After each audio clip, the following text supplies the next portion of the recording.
Sumpah yang batu nggak usah nonton, skip aja. Aslinya gubernur itu bukan Pak Anies sama Pak Sandi. Nah, jadi awalnya udah deklarasi dulu nih Pak Sandi sama Pak Mardhani. Jadi Pak Sandi dari Gerindra yang didukung sama Prabowo, dan Pak Mardhani itu dari Partai PKS.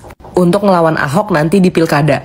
Kalian bisa lihat di sini Pak Sandi udah foto sama Pak Mardhani dan udah dideklarasiin kalau misalnya mereka berdua bakal maju di Pilkada DKI. Posisinya Prabowo juga di sini udah ngerestuin deklarasi dari pasangan Pak Mardhani dan juga Pak Sandi.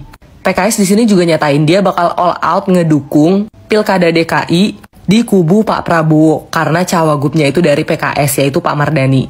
Tapi tahu nggak plot twist ya, di akhir-akhir pendaftaran Pak Mardhani ini mundur dari cawagup Pilkada DKI dan posisinya berubah. Pak Anies Baswedan jadi calon gubernurnya dan Pak Sandi jadi calon wakil gubernur. Bayangin udah dideklarasiin mau jadi cawagup tapi nggak jadi. Tahu nggak yang lebih mencengangkan apa? Udah nggak jadi cawagup, terus Pak Mardhani ditunjuk jadi ketua tim pemenangannya. Dan beliau tuh mau. Di sini kalian tuh harus ngeliat kalau emang niatnya untuk rakyat, ya nggak ada baper-baperan, nggak ada yang merasa dihianati. Karena sejatinya ya tujuannya sama, untuk rakyat. Dan akhirnya setelah kemenangan Pilkada DKI yang dimenangin sama Pak Anies Baswedan dan juga Pak Sandiaga Uno, Pak Prabowo sendiri menyatakan Pak Mardhani ini merupakan panglima pemenangan karena beliau merupakan tim pemenangannya. Perjalanan Pak Mardhani itu nggak berhenti sampai situ aja. 2 tahun kemudian ada Pilpres dan dia itu bikin gerakan 2019 ganti presiden. Dan partai PKS itu all out dukung Pak Prabowo Sandi dalam Capres dan Cawapresnya di Pilpres 2019. Karena yakin banget Pak Prabowo ini bisa memimpin negara ini menjadi lebih baik. Tapi kalian tahu sendiri kan akhirnya Pak Prabowo nggak menang dan Pak Jokowi tetap menjabat sebagai presiden.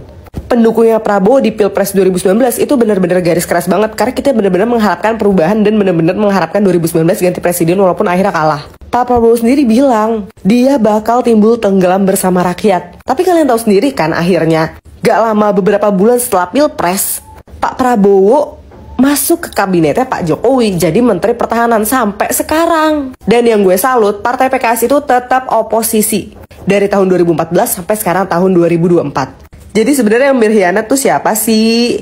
Di 2019 Pak Mardhani ini kepilih dan dilantik jadi DPR RI.